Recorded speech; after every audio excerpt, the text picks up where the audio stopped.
ಹುಕ್ಕೇರಿ ತಾಲೂಕಿನ ಅಂಕ್ಲಿ ಗ್ರಾಮದೊಳಗಡೆ ಏನು ಕನ್ನಡದ ಯುವಕ ಕನ್ನಡದ ಬಾವುಟವನ್ನ ಕಟ್ಟಿ ಕನ್ನಡದ ಅಭಿಮಾನವನ್ನ ಮೆರೆದಿದ್ದ. ಆದ್ರೆ ಇವತ್ತು ನಾವು ಸಾಕಷ್ಟು ಸಾಮಾಜಿಕ ಜಾಲತಾಣಗಳಲ್ಲಿ ನೋಡ್ತಾ ಇದೀವಿ. ಏನು ಅಂದ್ರ ಕನ್ನಡ ಬಾವುಟವನ್ನ ಕಟ್ಟಿರುವಂತ ಯುವಕನ ಅಲ್ಲಿ ಕೆಲವೊಂದು ಅನ್ಯ ಭಾಷಿಕ ಪುಂಡ್ರು ಆ ಬಾವುಟವನ್ನ ತೆಗಿಬಾ ಅಂತ ಹೇಳಿ ಅವನ ಮನೆವರೆಗೂ ಹೋಗಿ ಅವನ ಹಲ್ಲೆ ಮಾಡಿ ಅವನಿಗೆ ಬಾಯಿಗೆ ಬಂದಂತದ್ದು ಬೈದು ಅವನ ಮೇಲೆ ಅಮಾನ್ಯವಾದಂತ ಕೃತ್ಯವನ್ನ ಎಸಗಿದ್ದಾರೆ. ಇದನ್ನ ಕರ್ನಾಟಕ ರಕ್ಷಣಾ ವೇದಿಕೆ ಯಾವುದೇ ಕಾರಣಕ್ಕೂ ಸಹಿಸುವುದಿಲ್ಲ.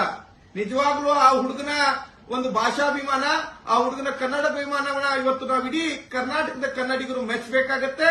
ಇಂಥ ಯುವಕರ ಜೊತೆ ಕನ್ನಡದ ಅಭಿಮಾನ ಯಾವುದೇ ಯುವಕ ಇರಲಿ, ಕನ್ನಡದ ಭಾಷೆ ವಿಚಾರದಾಗ ಅಭಿಮಾನಕ್ಕೆ ಬಂದಾಗ ಕರ್ನಾಟಕ ರಕ್ಷಣಾ ವೇದಿಕೆ ಯಾವತ್ತೂ ಕೂಡ ಆ ಯುವಕನ ಪರವಾಗಿ ನಿಲ್ತದೆ. ಹಾಗಾಗಿ ಇವತ್ತು ಏನು ಅಂಕ್ಲಿ ಗ್ರಾಮದೊಳಗಡೆ ಪುಂಡ್ರು ಅವನ್ನ ಬಡಿದು ಅವನ್ನ ಅವಮಾನಿಸುವಂತ ಕೆಲಸ ಮಾಡಿದ್ದಾರೆ. ಅದಕ್ಕೆ ನಾವು ಇವತ್ತು ಜಿಲ್ಲಾಡಳಿತ ಮಾನ್ಯ ಪೊಲೀಸ್ ವರಿಷ್ಠಾಧಿಕಾರಿಗಳಿಗೆ ಒತ್ತಾಯನ ಮಾಡ್ತಾ ಇದೀವಿ. ಏನು ಅಂತವ್ರ ಮೇಲೆ ತಕ್ಷಣ ಕ್ರಮವನ್ನ ತಗೊಂಡು ಗೂಂಡಾ ಕಾಯ್ದೆಯಡಿ ಪ್ರಕರಣವನ್ನ ದಾಖಲಿಸಿ ಅವ್ರನ್ನ ಬಂಧಿಸಿ ಗಡಿಪಾರು ಮಾಡುವಂತ ಕೆಲಸವನ್ನ ಮಾಡಬೇಕು.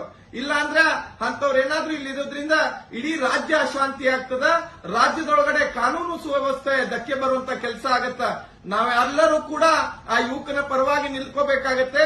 ಅದಕ್ಕೆ ತಕ್ಷಣವೇ ಮಾನ್ಯ ಜಿಲ್ಲಾಧಿಕಾರಿಗಳು, ಮಾನ್ಯ ಪೊಲೀಸ್ ವರಿಷ್ಠಾಧಿಕಾರಿಗಳು ಇದ್ರ ಬಗ್ಗೆ ಬಾರಿ ಗಂಭೀರವಾಗಿ ಪರಿಗಣಿಸಿ ಏನು ಅಂಕ್ಲಿ ಗ್ರಾಮದೊಳಗೆ ಹುಡುಗ ಅನ್ಯಾಯ ಆಗಿದೆ, ಕನ್ನಡದ ಹುಡುಗ ತೊಂದರೆ ಆಗಿದೆ, ಅವನ ಪರವಾಗಿ ನೀವೆಲ್ಲರೂ ಕೂಡ ನಿಂತ್ಕೋಬೇಕು.